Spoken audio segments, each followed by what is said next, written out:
Welcome to the Donald POV. I'm Donald Fitzgill Jr., bringing you my point of view on everything I want to talk about, literally everything, and trust me, I've got a lot to say. So without further ado, let's go.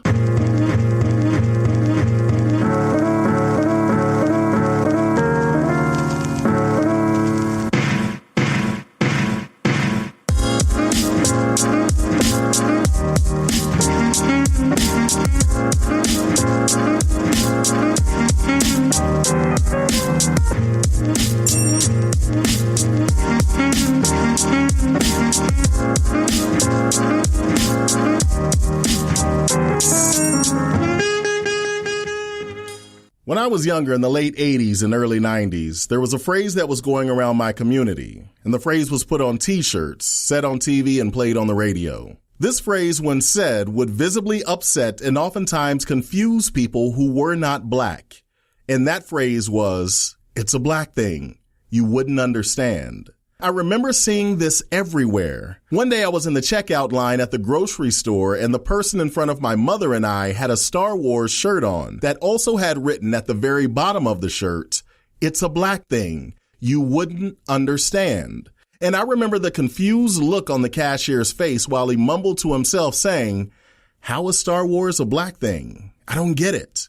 And honestly, I didn't get it either. And I've seen all of the Star Wars movies. But what I did understand was what the phrase was getting at.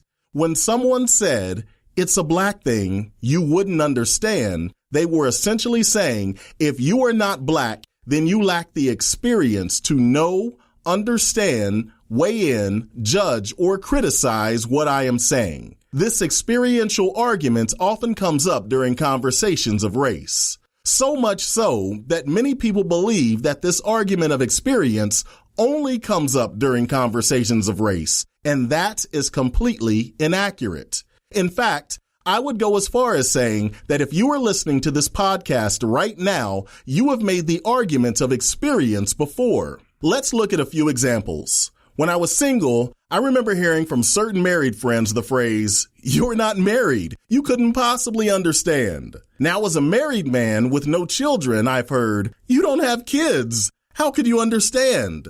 But it doesn't stop there. I've heard friends with 2 kids tell friends with 1 kid, "Hey, you wouldn't understand. You only have 1 kid." You see, when you have 2 kids and you have to hold one down while you're dressing the other one, then you have car seats, and you know what? You just wouldn't understand. You only have 1 kid, and I have 2. The categories by which we separate ourselves from other people are endless. In many cases, we do this to protect our own vulnerabilities when entering into a conversation. It's just easier to tell someone, "You are disqualified to talk to me about certain situations if you haven't experienced them." And in some cases, it may be completely fitting to do so. But let's look at the other side. I mean, is experience always better than knowledge?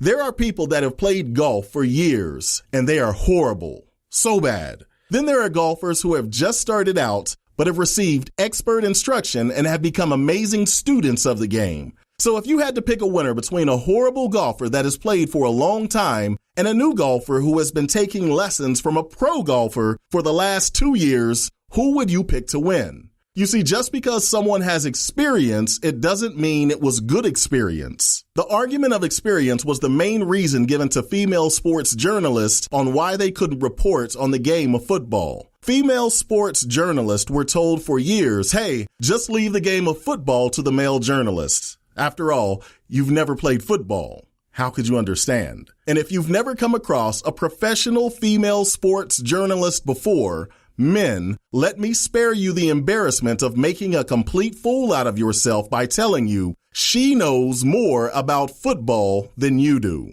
I remember shortly out of college sitting at a bar and striking up a conversation with a woman who worked for the sports department of the Fort Worth Star-Telegram, the biggest newspaper in Fort Worth, Texas. Her job was to collect sports stories from around the nation and propose them to the sports editor to be included in the newspaper. This was very much an entry-level job. We started talking about college football, and I remember telling her that I thought the Big 12 had better offense and the SEC had better defense. And I started naming teams in the SEC and named like 2 teams that weren't even in that conference. She was like, Florida State is in the ACC, not the SEC. And I was like, yeah, my bad. You're right. I realized right then that I was clearly out of my league in this conversation and probably shouldn't speak any more about football facts to this woman. And yes, I've played football before.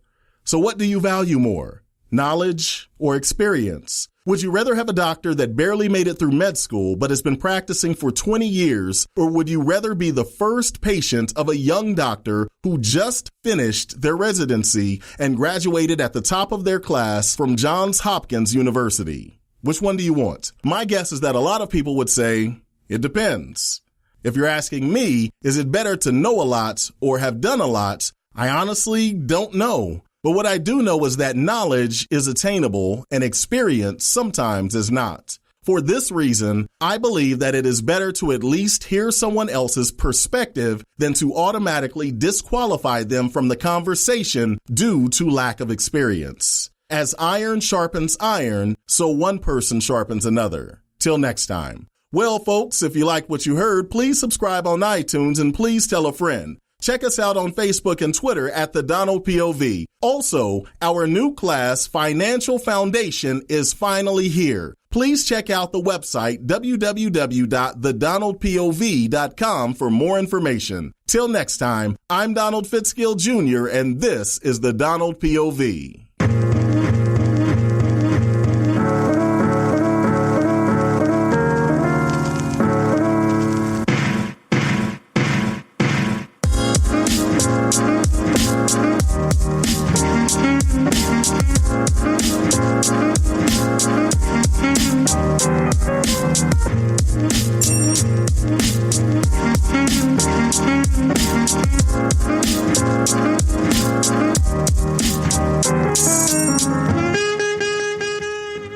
Brought to you by the Speakeasy Sound Company. I'll holla.